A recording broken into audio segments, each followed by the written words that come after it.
The Messiah said, "When you come to know yourselves, then you will become known, and you will realize that it is you who are the sons of the living Father. But if you will not know yourselves, you dwell in poverty, and it is you who are that poverty."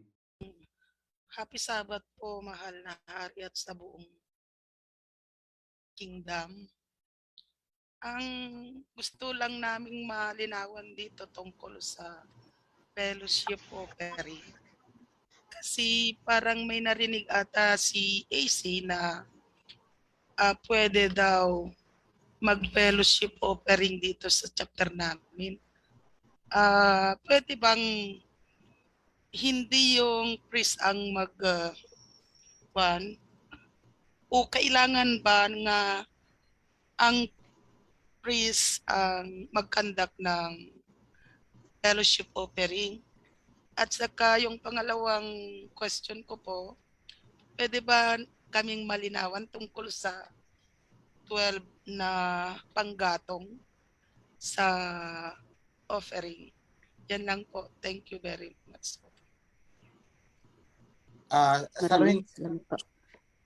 Regarding sa details ng offering, pakihintay-hintay nyo lang mga kapatid kasi mai-implement natin yan more or less pagpasok ng Aviv. Kasi paghahandaan pa natin yan, nire-research pa namin, although nakita na namin yung more or less na-identify ni Priest Simri, more or less yung 4. Tama ba, Priest Simri? 4 ang na-identify mo or 5? Yun po yung available dito sa atin po, Kamalan. Oo, yun ang available. Oo. As to the other question regarding dun kasi hindi ko nabutan, lumabas ako ng pinto. Anyone from the person can answer. So may katanungan po dito, mahal naming priesthood. Dito po kasi kailangan we have to be united, we need to be one in the spirit of the covenant. Ito po may tanong dito. Kapag meron po sa chapter ng kapatiran na puro na lang gagawa ng mga hindi ka nais-nais, okay lang po ba na iwanan na lang or di na lang papansinin? Kasi yan naman ang dinadahilan para di magsabat.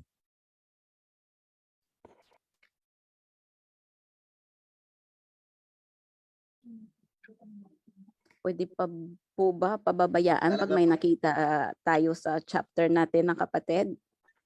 Let me add. Nasa FB Live. Oh, yes po, mahal na hari. Ganito yan. Ibigay ko sa inyo ang sequence. Kapag may kasamahan kayo sa kawan, dyan, sa chapter, kunwari, may ginagawa, panay ang marites.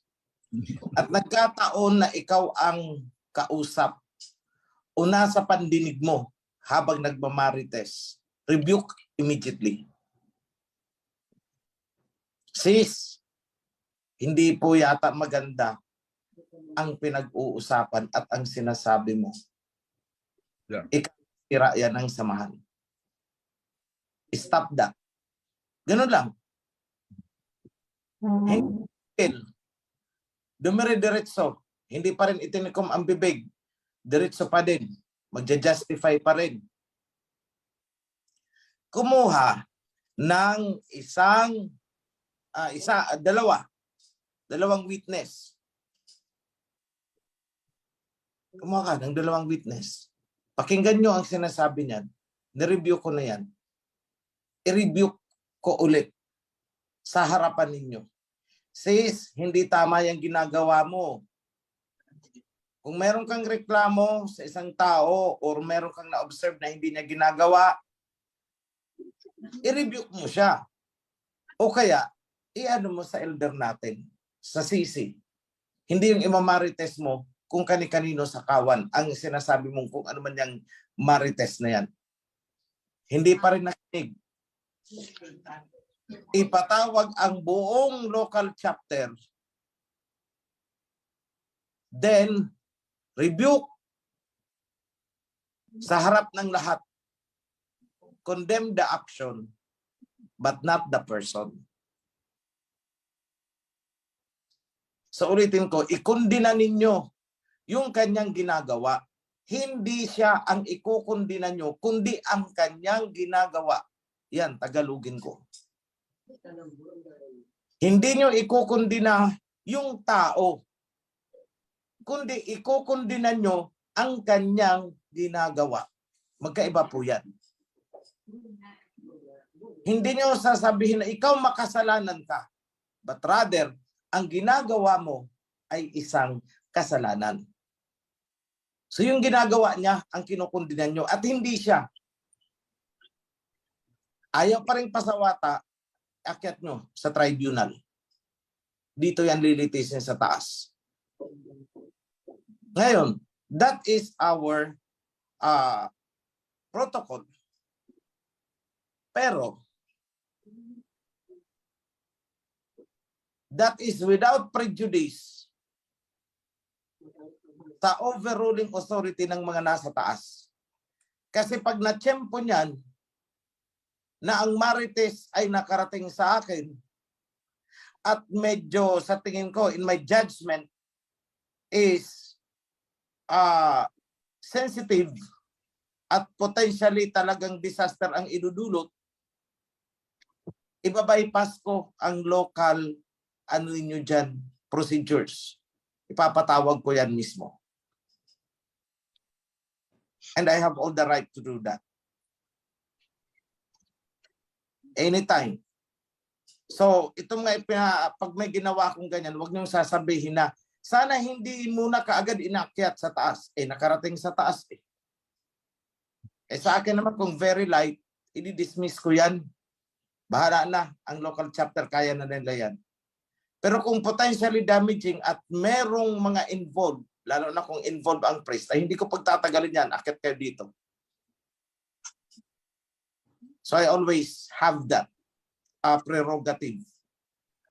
So, may mga panahon na nabuo ang desisyon sa baba na binabaliktad ko pagdating sa taas. I remember one thing, may isang case ako noon na hinawakan.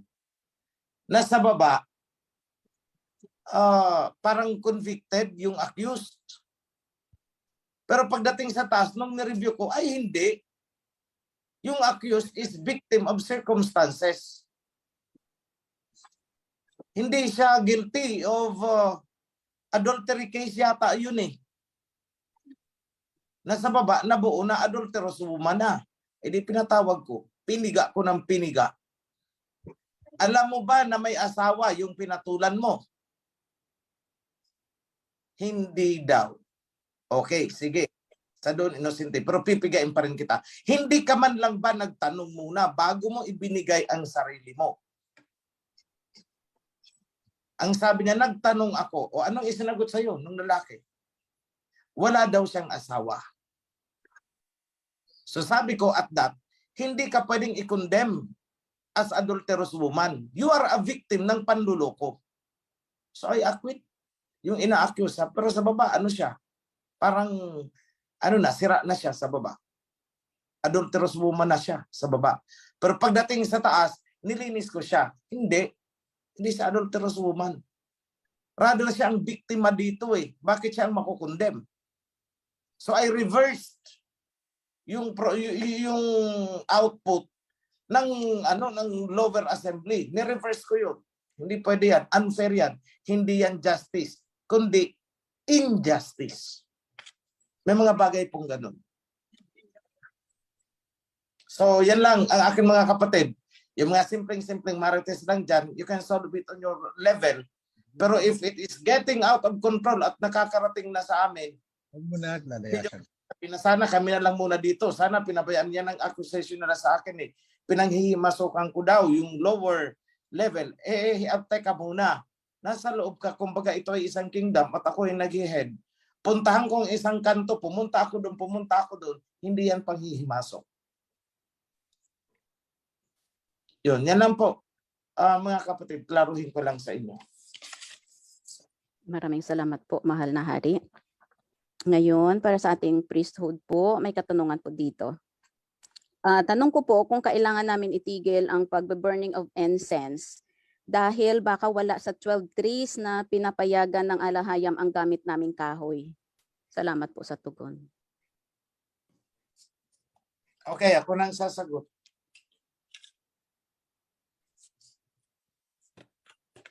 Alam niyo mga kapatid, may rules na ibinigay ang Aba. Pero hindi ibig sabihin nun na hindi na tayo makakapag-burnt offering o kaya incense offering kung wala yung kahoy na yon. But the rule stands. Maghanap kayo. Do your best. Yun ang rule niya eh. Do your best. Hindi ibig sabihin na pag wala na tayong nakuha, wala yung kahoy na hinihingi niya, stop na tayo. Mabuti. Sasabihin, ay nako, salamat naman, wala yung kahoy na hinihingi. Libre tayo, excuse tayo. Ganyan ang magiging attitude. No. Kung ang una yung gagamitin, hahanapin ay ang kahoy na yun. Pero sa kabila nung ginawa na ninyo ang lahat-lahat, wala kayong nakuha. Go with the offering.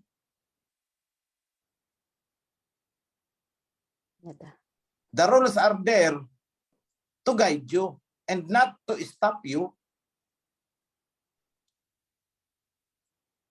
I hope clear yan.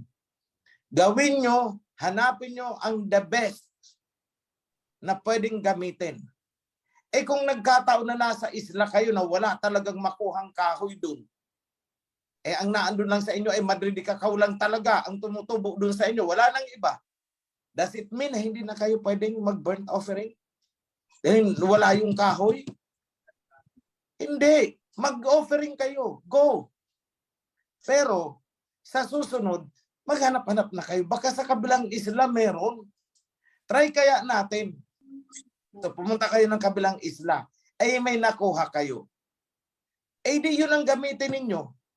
Ang ibig sabihin, ginawa ninyo ang the best na magagawa ninyo. Alam ng Aba, yun yung hinahanap kasi ng Aba dyan is yung pagsusumikap eh. Gamitin nyo. O naando na, nakakuha kayo. Ay, salamat. O ito na. Ay naubos na, napaltos na. Wala na. Yung kinukunan nyo, naubusan na, na-consume na ninyo lahat. Does it mean na hindi na, ay wala na. Wala nang offering kasi wala na talagang kahoy na ganun. Hindi. Kung anong meron kayo at hand, gamitin nyo.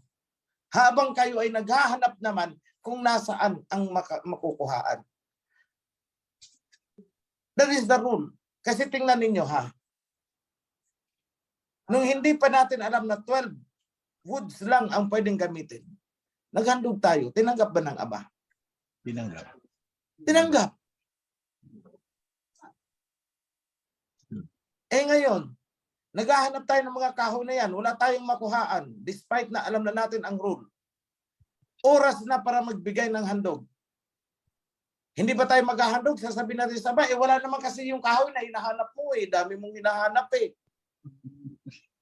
Pwede ba yun? Hindi. Kung anong meron, gamitin mo. Pero sa susunod, hanapin nyo ito.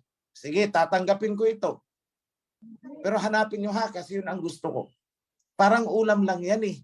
Nakulang sa Ricardo. O sige, nagpaksiw. Walang luya. O sige, kakainin ko ito kahit walang luya. Pero susunod, hanap kayo ng luya. Lagyan nyo ito. O yun ang rule niya. I hope I make myself clear on that, mga kapatid. Don't make it an excuse na wala kasi ang ganung kahoy. But rather, do your best na maghanap ng ganung kahoy. Kung wala talagang makuhaan, it doesn't mean na hindi na kayo mag-offer kasi wala yung ganung kahoy. Klarado po, mga kapatid. Yada. Maraming salamat po, mahal na hari. Ngayon may katanungan po, follow-up na tanong, kailan po pwede malaman kung anong mga kahoy po? Itong 12 trees po Mag-a-announce na lang yan, sis. Ipapa-announce at magpapatawag natin yung mga Levites. Noted po, mahal na hari. Tatawag tayo ng meeting ng mga Levites at saka ng mga local leaders. Thank you, sis. Okay, maraming salamat po. So, now talking about, may question po dito. Ang mensahe po ni Priest Zimri, sabi dito is tungkol po ito sa prayer ng ating Messiah. So may isa po kong kapatid dito nagtanong, aside ba dito sa prayer ng Misaya at saka sa Alahayam's prayer, may iba pa po ba daw na prayer na dapat din siguro pagtuunan ng pansin ng mga kapatiran para malaman po kung ano pa po yun? Yun po ang katanungan. May iba pa po ba? Maraming pong prayer dyan. Tingnan nyo, may prayer si David. May prayer si King Solomon. Sa Psalms, almost all are prayer in the form of songs. Marami pong prayers yan. Pero, hindi nyo kailangang alamin lahat-lahat yan para makapag-pray. Tingnan nyo lang doon yung prayer ng Messiah. I-pattern nyo doon. At kung papansinin ninyo, ang prayer po ng Messiah ay napaka-simple, direct to the point. Wala pong maraming symbolic na pinopronounce ang Messiah sa pag-pray niya.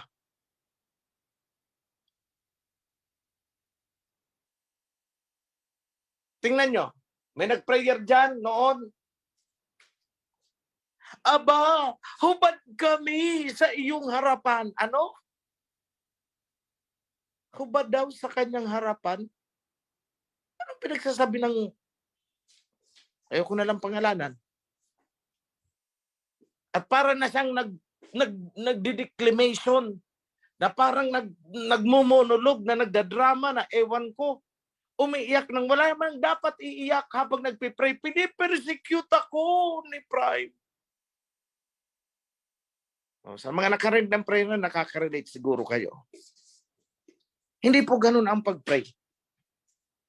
Remember yung prayer ng Pariseo at saka yung prayer ng tax collector. Sabay na nanalangin. Sabi ng Pariseo, aba, ako'y nagpapasalamat sapagkat ako'y mabuting tao. Hindi ako kagaya nitong katabi ko, makasalanang tax collector. Huwag po ganun. Tatadyakan ka ng alahayang pag ganyan ang prayer mo. Samantalang yung tax collector, hindi na makapagsalita. Dahil alam niya, andun yung guilt feelings niya. So hindi na siya nakapagsalita. Basta iyak na lang siya ng iyak doon, tinututok niya ang dibdib niya. Walang salita. His feelings alone was his prayer. At yun ang kinalugdan ng Aba. At hindi yung flowery, mapabulaklak na mga panalita na parang tila ba binubola pa ang alahaya. Ang pagmamahal mo ay tila isang samyo ng magbangong bulaklak. Kailangan mo bang sabihin yan sa alahayam during your prayer? May ganyan bang pamamaraan ng pananalangin ang Messiah na itinuro sa atin? Hypocrisy po yun. Nasa YouTube naman, pakinggan nyo. Pakinggan nyo. Sige, bigay nyo ang link. Kaya nga gusto kong itong tanong ko sa sarili ko. Kung ang taong ito ay nananalangin, na alam niyang walang nanunood sa kanya, ganito din kaya ang kanyang pananalangin style? Dahil kung ang sagot ay hindi, ay kaipokrituhan ito.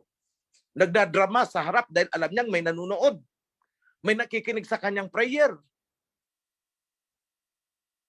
Wag po ganon. Dahil ang ating alahayam is galit na galit sa hypocrisy, na aalibadbaran siya sa ganyang style. Babylonian na Babylonian. Wag po ganon. Oh, yung mga diyan sa inyo ha, mga ex-pastor tuloy. Ex-pastor sa Babylonian. You know how you pray there. Alam niyo yan. At alam ko yan. Dahil ako'y galing sa SDA. Ay talaga naman. Pag nag-prayer ang mga pastor, ay nako, makabagbag damdamin talaga. puso mo hanggang bituka mo yumayanig. Sasabayan pa ng saliw ng musika na talaga naman para ka ng nakikipaglibing ang mararamdaman mo. Those are hypocrisy.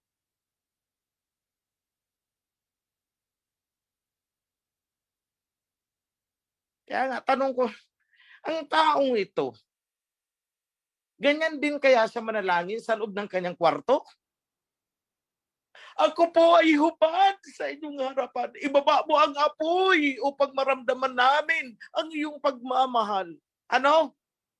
Ibaba ng alahayam ang kanyang apoy para maramdaman daw natin ang pagmamahal. Nakita niyong pabulaklak na na pananalita?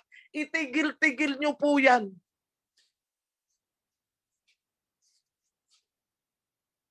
Tigil-tigil po.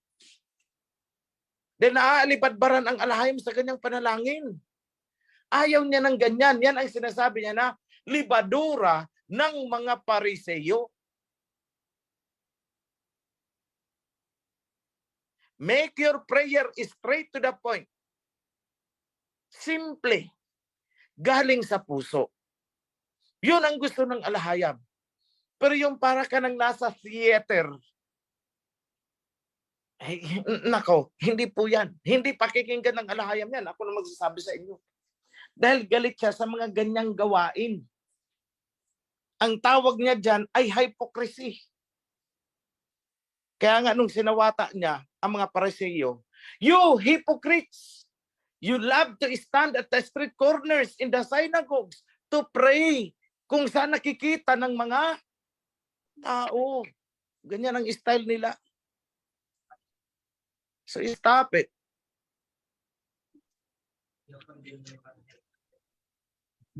Kaya nga ako sabi ko sa inyo, alam niyo, ako'y hindi marunong mag-pray ng ganyang style. Narinig nyo na ako mag-pray? Hindi ako marunong mag-pray in public. Hindi talaga ako marunong mag-pray. Yan ang limitation ko. Alam ng priesthood dyan. Hindi ako marunong mag-pray. Yung parang recital ng isang orador. Yung mga theatrical style. Hindi po ako marunong. Hindi naman ako artista eh. Sometimes nga, nang hahagilap ako ng salita, para lang maisabi ko yung gusto kong sabihin. But sometimes, wala akong mahagilap na salita. Tumutulo na lang ang luha ko. Dahil hindi ko masabi, ano bang right word na gagamitin ko para sabihin sa alahayam? Hindi ko alam. Kaya hindi ako marunong manalangin ng ganyan, na ang iyong pagmamahal ay parang samyo ng bulaklak. Ibaba mo ang iyong apoy para maramdaman ng lahat ang iyong pagmamahal. Wala akong ganun. Sorry, hindi talaga ako marunong nun. That's why I don't pray in public. I don't pray in public. I don't pray in the hearing of people. Dahil baka pagtawanan lang ang prayer ko. Yung pala si King OH mag-prayer. Ano ba naman yun? Walang kalatoy-latoy. Tanging ang abalag ang nakakaalam ng sincerity ng prayer ko. Yun lang ang masasabi ko. Kaya ang ano ko sa mga mga priests, when you pray, make it simple, straightforward. Tulad ng kung paanong ipinalangin ng Misaya yung kawan. Ganun lang. Okay, I hope I have answered the question and I have provided some insights. Thank you. Yada po. Yada, maraming salamat po, mahal na hari. So may iba daw po na they cannot, ano tawag dito, hindi nila maibigkas kung ano yung gusto nila talaga in words. So okay lang po ba daw na gamitin or i-quote nila yung mga prayer ng mga predecessors natin?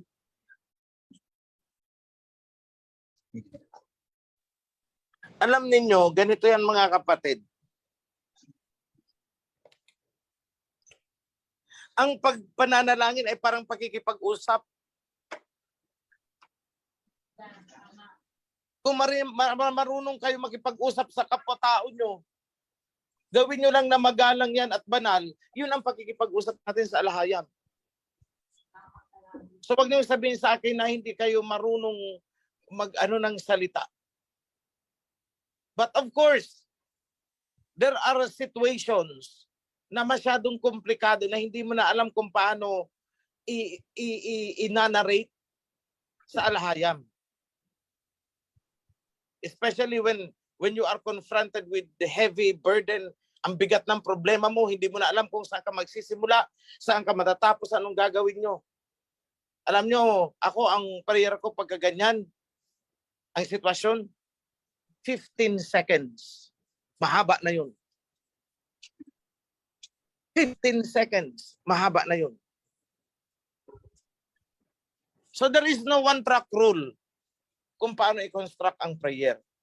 Kung ano ang nasa loobin mo, ano ang nasa damdamin mo, ano yung concern mo talaga, exactly, yun ang sabihin mo. So on the part of the leaders, ano ang concern niya tungkol sa kawan na pinamumunuan niya, yun ang ipiprayer niya. Sa mga priest, ano yung concern mo sa mga nasasakupan mo, yun ang i-prayer mo. At hindi mo kailangang mag-construct na para bang kailangan ayusin ko itong ano na to, ito dapat maganda sa pandinig ito ng mga tao. Hindi ka naman nagpe-prayer sa tao, nagpe-prayer ka sa alahayam. Of course, hindi mo naman gagawing medyo parang ano ba to, katawa-tawa na sa nakakarinig. Of course, you won't do that because your prayer is in behalf of the kawan. Parang prayer na rin ng kawan yun. Pero hindi kailangan maging bulaklakin. Huwag kayong magtatawag ng apoy mula sa langit upang maramdaman namin ang iyong pagmamahal. Huwag niyo pong gagawin yon. Baka ang apoy na yan ay tumupok sa inyo. Oh. Pero pababa apoy. Eh hindi naman ganyan magparamdam ng pagmamahal ang Aba. Yan lang po. Keep it straight and simple. Yun lang ang rule of the andon. Hindi kailangan ng mga highfalutin na mga salita. Hindi kailangan ng mga bulaklak. Dahil yan ay libadura. Yan lang po mga kapatid. Maraming salamat po, aming kamahalan. Ngayon naman, may nagtanong po ulit tungkol sa pagpausok ng insenso. Tulad daw ng Feast of New Moon na mag-isa kung saan na taon ang New Moon. Pwede po ba daw gamitin yung mga dry leaves na para pampausok po? Itong katanungan. Pwede po ba gamitin yung dry leaves para magpausok ng insenso tulad ng Feast of New Moon? Siguro ko, actually, the Torah is silent about that. Hindi sinabing gamitin, hindi rin sinabing bawal. So, sa akin is, pwede naman siguro kung belonging to yung trees na pinapakat sa atin na sinasabi ng Aba na ito ang gusto ko. At hindi rin sinabi ng Aba na kung wala ito, wag na lang kayong mag-insenso. Siguro ko okay din naman. I don't see anything wrong with that. Huwag lang siguro kayong gagamit ng mga leaves na ginagamit ng mga tawag dito, witchcraft. May mga leaves silang ginagamit dyan eh. Siguro ko iwasan na lang yun kung alam nyo ginagamit yun sa ganun.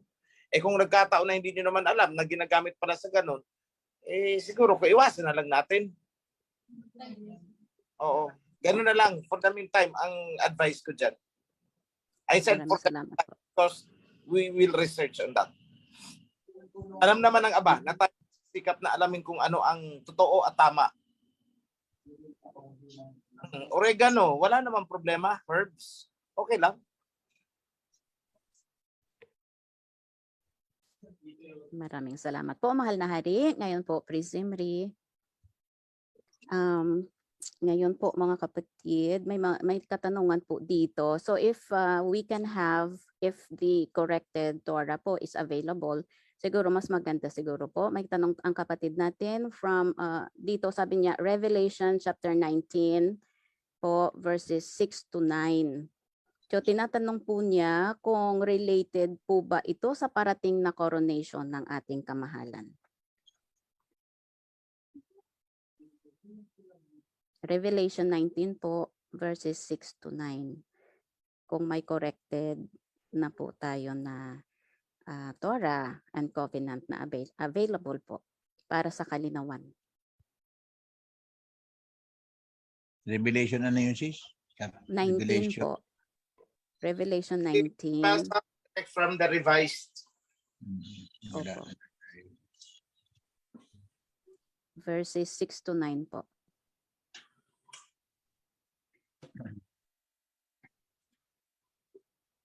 Mga kapatid, time check po natin ngayon is 1:24 po ng hapon. Ophir time.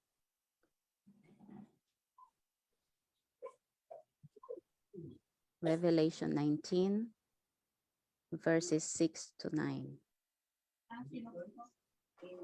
Mahalari, i-share screen ko po ba? Sige. Sige po.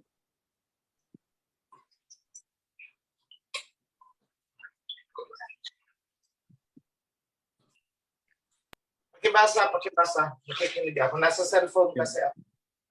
Opo. Revelation 19 verses 6 to 9. Then I heard what sounded like a great multitude, like the roar of rushing waters, and like loud pearls of thunder, shouting, Hallelujah, for King Yahushua reigns. Let us rejoice and be glad and give him glory, for the banquet of the Lamb has come, and his guests are his own people that has made themselves righteous. Robes of fine linen, bright and clean, were given to them to wear. Fine linen stands for the righteous acts of the Israelites. Then the angel said to me, write this, blessed are those who are invited to the banquet of the Lamb. And he added, these are the true words of the Alahayam. Okay. Ang tingin ko diyan that will happen sa pagdating ni King Yahushua. Not on the coronation. Yun ang tingin ko diyan.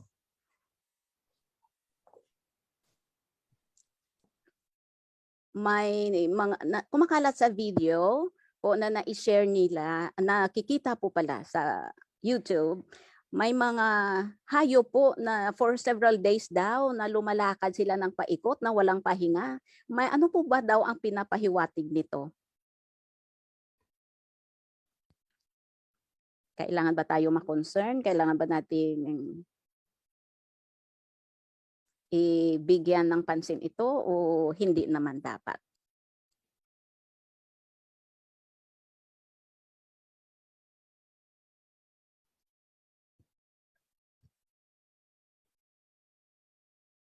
Na may lumalakad daw ang mga hayop ng paikot with no reason. Wala namang may nag-prompt sa kanila na lalakad ng ganun. Nagtitinginan ang mga priest kung sino ang sasagot. Tahimik lahat. Tinginan.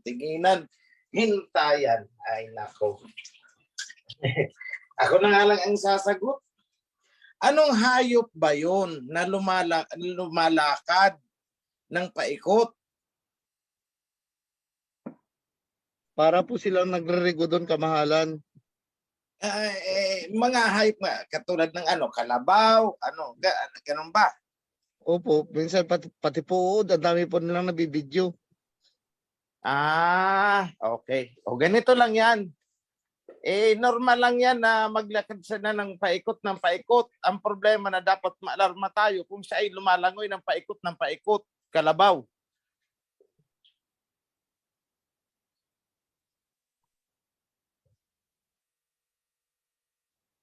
Diba? Kalabaw, aso,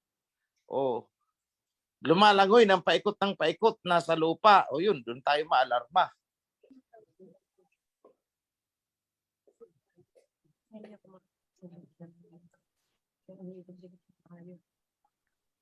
Kung ang isda ay naglalakad ng paikot, ayun, nakakaalarma talaga yun. Kaya lang po normal po yung kamahalan yung sa isda kasi yung kawan talagang ganyan yan sila lumangoy. Eh, kung lumalangoy nga, bro, normal yon. Pero kung naglalakad ang isda ng paikot, hindi normal yon. Doon tayo maalarma. Nakuha nyo ang sagot ko? Opo. Oh, Noted po. kung ang aso, pusa, kabayo, kalabaw, baka, makita Lumalangoy. nyo na lumalangoy paikot-ikot, ay nakakaalarma yun. Lalo na kung ang isda ay naglalakad na paikot-ikot, ay nakakaalarma yun. Eh, kung hayop, naglalakad, normal yan. Pero kung isda na naglalakad paikot-ikot, ay nakakatakot yan. Oh, kuha na, mga kapatid. Noted po. Okay po. Opo. Hindi, ganito lang Maraming yan. salamat po. On the serious side. Kayo naman. On the serious side. Kunwari ang mga isda, meron tayong isda na nasa ilalim ng dagat na napakalalim. Hindi yan lumalangoy sa ibabaw. If I recall it right, yung oarfish, yung ano yan, mahaba, mga ilang dipa yan, tapos flat. Pag yan ay lumitaw at namatay, matatagpuan nyo, patay, nasa ibabaw, usually it coincides with an earthquake sa ilalim. Na-disturb yung ilalim. Kaya sila nagpulasan sa ilalim, nakarating sa ibabaw. So, there is something, may something na nangyayari. So, ito naman, itong mga kalabaw na ito, mga hayop, mga wild animals, usually, bago pa natin maramdaman o ng mga instruments na may vibration, may lindol sa ilalim, sila ang unang nakakaramdam. Tuliro ang mga yan. Mga land animals. So kung nasa forest kayo, makikita nyo, takbuhan yan dito, takbuhan papunta doon, takbuhan pa ganun, nakala mo sila hinahabol. Pero actually, may nararamdaman silang vibration sa inaapakan nila na hindi maramdaman ng tao. And that happens ahead bago dumating ang isang malakas na lindol. O yun po yun. Totoo po yun. So, sa akin is, since hindi ko naman nakita, I have not seen the video, so I could not comment. Ang binigay ko lang is general principle. I hope I answered the question. Maraming salamat po, aming kamahalan. May isang tanong dito. Ang sabi niya, tanong lang po, ano po yung naging, may additional will po ba, may will po ba yung Aba nung before at saka sa kapanahunan natin ngayon? May pagkakaiba ba po? O kung hindi magkaiba is may additional po ba na wala yun dati pero ngayon meron sa panahon na po natin?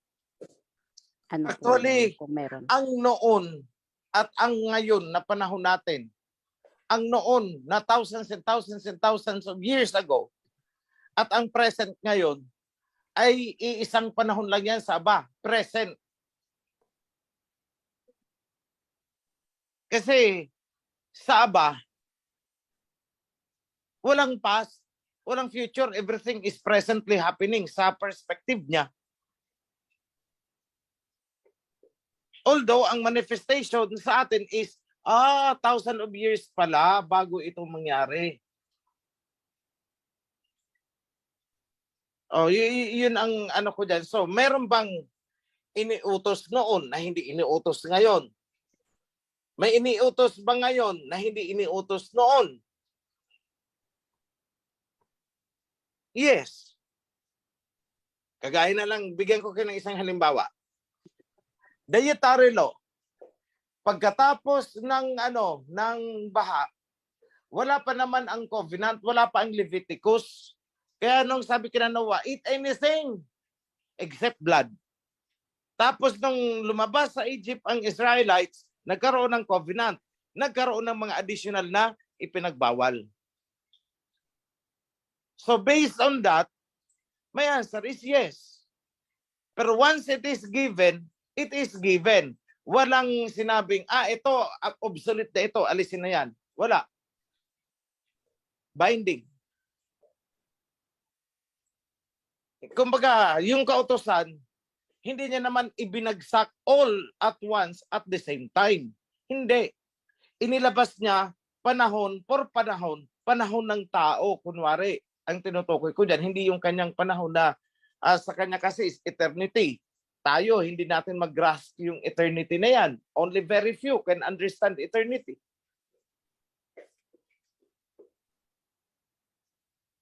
So yan ang sagot ko dyan. Kaya nga nagpapadala siya ng mga messengers, di ba? Kasi yung ibang instruction niya na hindi na naisulat dyan for the generations na present, end of days generation, paano niya ipaparating? May messenger.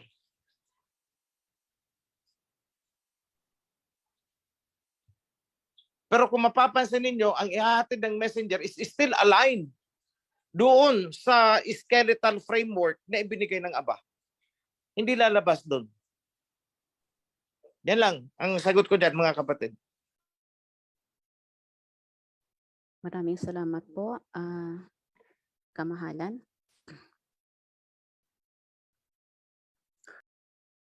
We only have 20 minutes left. May katanungan po dito. Ang question niya is,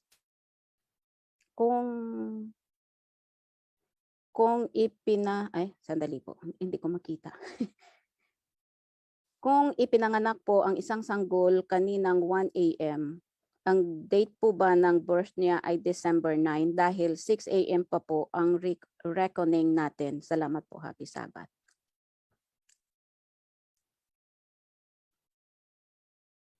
Ang tanong niya is anong date ang ifa-follow po, yung the Gregorian date or yung reckoning natin na the day starts at 6 a.m. po?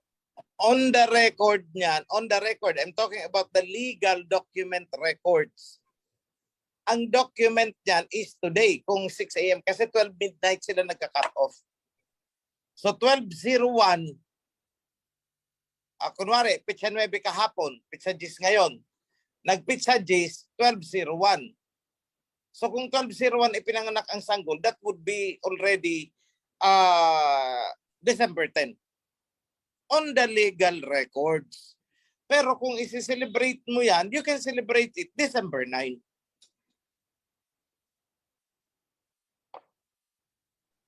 I hope I answered the question. Okay po, maraming salamat po, mahal na hari. Magandang araw po sa lahat at happy Sabbath po sa lahat, lalo sa ating mga kaparian at sa ating mahal na hari. Ang katanungan ko lang po, mga kapatid at mahal na hari ay yung naging hari po si Haring Saul ng Israel ay yung inutusan po siya ni Propeta Samuel na makipaggira yata yun sa Palestine na walang ititira na buhay kahit mga hayop man yan at mga hayop at mga tupa man yan ay walang ititira, pero sinuway ata ito ni Haring Saul at yung pangalawang nakipagdigma siya ay siya ay namatay at hindi nga siya sumunod sa utos ng alahayan. Ang tanong ko po dito, mahal na hari, ay yung hindi sumusunod sa utos o sa Torah, sa covenant, ay talagang walang awa na sila ay tagpasin o patayin man. At yun ang unang tanong ko, mahal na hari. At yung pangalawang tanong ko, mahal na hari, ay sagutin ko muna. Po, kapatid, o isa muna po, one at a time po. Thank you po. Opo. Okay, sagutin ko muna. Yung utos kay Saul doon, nung inutusan siyang digmain mo ito, ubusin mo lahat yan at sinuway niya. Tapos, nung sinuway ni Saul yun, anong naging parusa sa kanya? Pinatay ba siya?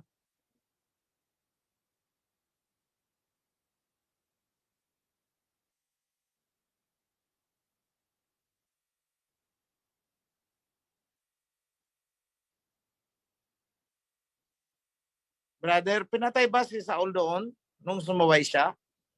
Hindi po, mahal na hari, hindi pa. Oh, so the same. That is the answer. Pero yung nakipagdigma siya uli, tapos sinutusan siya, namatay po ang kanyang pamilya at siya at yung kanyang anak. Yara. Actually, hindi pa yun. Maraming digmaan na pinagdaanan si Saul eh. Marami Opo. siyang pinagdaan ng digmaan. Yung pinakahuli yun, yung sinasabi mo. Kasi, repeatedly, sinusuway niya ang mga instructions. So, pinabayaan na siya. Alahaya. Sabi mo, so, disobedience can lead to destruction. Yun lang ang rule nun. But we could not make it a rule na kapag sumuway sa covenant is patayin natin. No, we cannot. Kasi ang verdict na yan, although, ito ang sabihin ko sa inyo ha, ito ay deeper analysis ito. Lahat talaga ng sumuway, mamamatay. Hindi tayo ang mag-execute nun. But at the end of days, pagbalik ni King Yahweh, anong gagawin niya? Hindi papatayin niya lahat ng sumuway at ayaw magpasakop kasi lilinisin niya ang mundo eh. So, still the principle holds true na ang sumuway ay kamatayan pa rin. Although, sa panahon natin, hindi tayo ang mag-execute nun. Pero saan sila lalagpak? Dahil sa pagsuway nila, di ba final judgment? Hell. So, the same. The same. Kumbaga ini-schedule lang. O, wag niyong gagalawin. May schedule para dyan. Pagbalik ko na, wag kayong gagawa. Ako. O ganun yun. Kaya akala ng iba ha, yung mga sumuway sa covenant ay hindi mamamatay. O tingnan mo, sumuway kami sa covenant na dinadala ni King OHC. Buhay pa naman kami. Kasi nga, love na. Hindi po, mamamatay yan. Dahil pagdating ni King Yahweh, doon ang pagtutuos. Naka-schedule, not immediately ngayon. Yeah, pero sa panahon ni Moses, immediately. O edi, disobey equals death. O ngayon, sige, mag-disobey ka. Ano ang kaduluduluhan dyan? Death pa rin. Hindi man agad-agad ngayon ang death ipatupad sa'yo, pero si King Yahweh, si pagbabalik niya is death pa rin. So walang nagbago. Scheduling lang.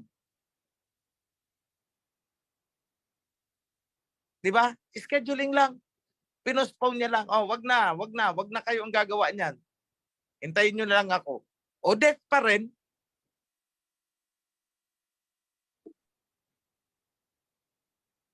So yan po ay deeper analysis yan. Para yan doon sa mga nagsasabi na hindi, kasi no, nang lumuwag sa covenant, sumuway, pinapatay, namamatay. So disobedience equals death. Eh bakit ngayon? Sumuway kami sa covenant, buhay pa naman kami kasi nga love na. Ay hindi, diyan sila nagkakamali. Death pa rin. Hindi ngayon. Pagdating ni King Yahweh, death pa rin kayo. See? Kasi may final judgment. Yan lang po. Walang nagbago. So for the next question, bro. Opo, salamat po mahal na hari. Ang gulo ng mga aso dito sa kapitbahay ko. Yung pangalawang tanong po mahal na hari ay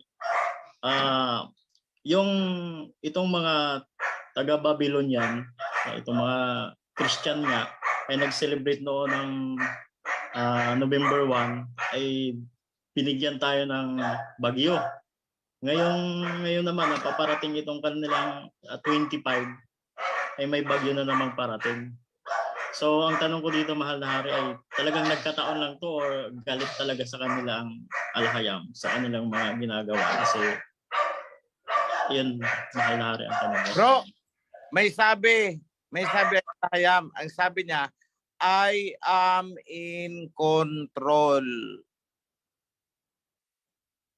So sa atin, tsamba lang yan, nagkataon lang yan. Pero anong sabi ng Al-Hayam? I am in control of everything. So hindi yan nagkataon, nagkatagpo lang. Dahil lahat ng events dito sa mundo ay kontrolado ng Al-Hayam. Pati itong pag-proliferate, pamamayagpag ng Babylonian, hinayaan ng Al-Hayam yan. Pero anong sabi niya? Tutuldukan ko kayo. Pagbibigyan ko lang kayo. A time will be granted to the Gentiles until their time is fulfilled. So may schedule lang sila. And they are nearing their end. Yun lang kapatid, hindi yan nagkataon. Dahil ang sabi ng Al-Hayam, I am in control of everything. Even the raindrops, even the clouds, even the air, lahat. Kontrolado niya yan. So nagkataon, nagkatagpo, I doubt. Yan lang kapatid ang sagot ko. Maraming salamat po, aming mahal na Hayam po. Po, Salamat. magandang tanghali po sa Salamat po. lahat ng mahal na ari at ang mga priesthood, mga moderators at lahat ng mga kapatid. Ang tanong ko lang po kung lalong-lalo na kaming mga farmers, kung kailan po magsisimula ang sabbatical year.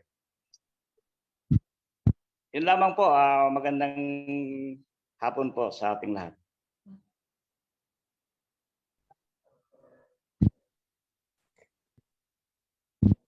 Anyone from our priesthood po? Sorry, nakamute pala ako. Oo. Ganito. Ganito. Actually, pinag-aaralan namin yung sabbatical year na yan kasi there is a rule. Yung every seventh year. Every seventh year. So, ang ginawa ko dyan is dinidivide ko into 49 ba yun? Hindi ko hawak ang formula ngayon eh. 49, pag exact ang number, it's a sabbatical year. So try nyo na lang ang 2023 divided by 7. Kung mag-eksakto na walang butal. If that is the case, then sabbatical next year, month of Abib, start.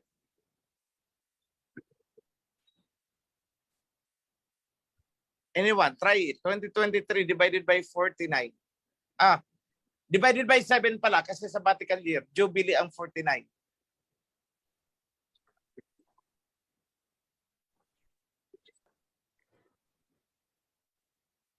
$289 is the result. So it's sabbatical year sa starting Abib.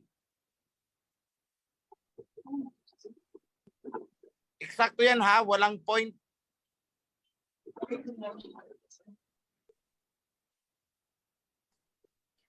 Okay po. Kapatid, may follow-up question po kayo. Abib daw po ang umpisa ng sabbatical year.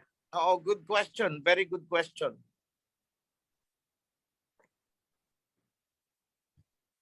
So sa mga mag-observe ng sabbatical year, ganito, siguro ko sa priesthood mag-arrange tayo ng meeting kasi alam ko it will require financial adjustment sa kanila, how they are to prepare. Considering na 1 year na hindi nila i-cultivate ang land. Ano ang alternative?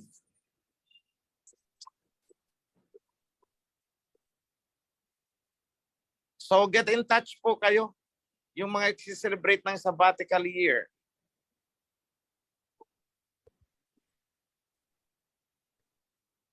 Okay, kapatid, maraming salamat po, mahal na hari. Kapatid, may katanungan ka pa po? Follow-up question po. Priest Simri, kindly take note pala.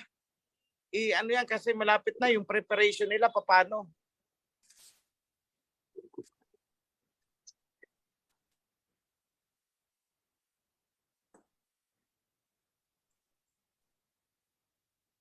Prisimri.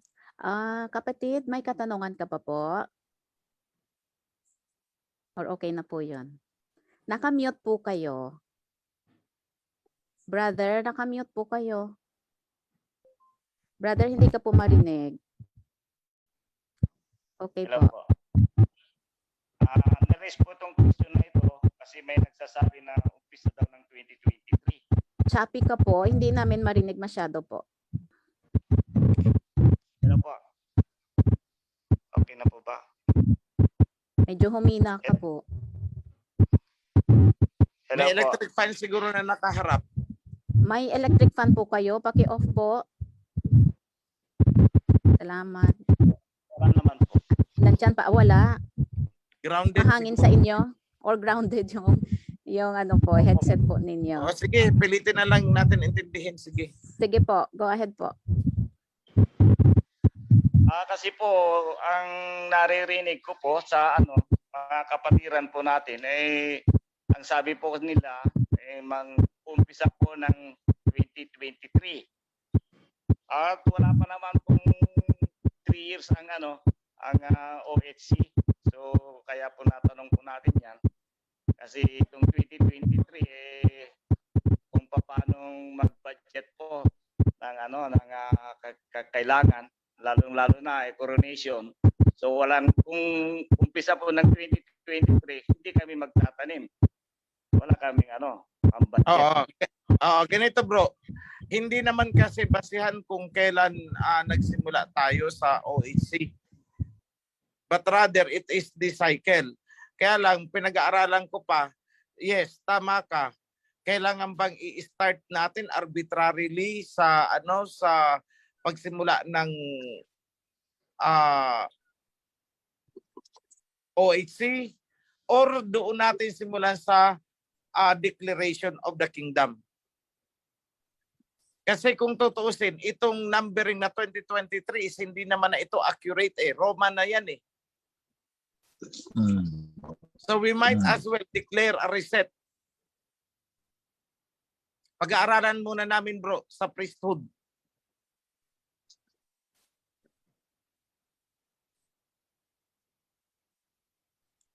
Nakamute ka, Brother Elmer.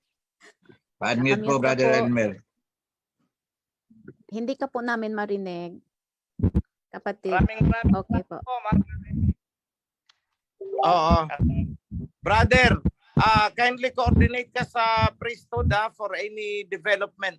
Kasi hindi pa namin na-desisyonan ang bagay niyan at walang revelation sa akin. Ayoko magbigay ng sarili kong kuro-kuro at haka-haka. Oo, I have to pray for that kung ano ang dapat gawin. Salamat kapatid. Okay, maraming salamat po, mahal na hari. This is our final question. May tanong po, mahal na hari, about sa coming coronation. Kung meron po ba daw consequences para sa kalinhawan, baka yung iba may ganito din pong mga katanungan. Meron po bang consequences sa mga kakawan na hindi po makadalo? Kasi sa kanya may kapansanan siya at walang kakayahan para makisali at makadalo sa parating na coronation ng mahal na hari. Ako lang po mag-isa sa family ko ang nasakawan. Salamat po. Okay. Wala naman pong consequence na sabihin natin may parusa or what. Wala po. Wala. There is no such thing as that. Wala. Kaya lang ang atin, doon sa mga may kakayahan, do your best to come. Kasi this is only once in a lifetime na declaration. Wala nang susunod dyan.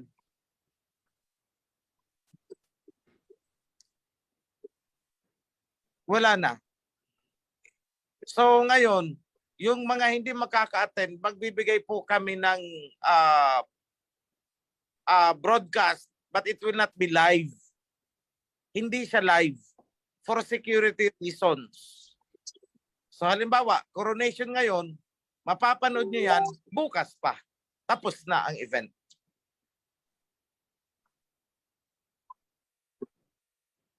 Okay po.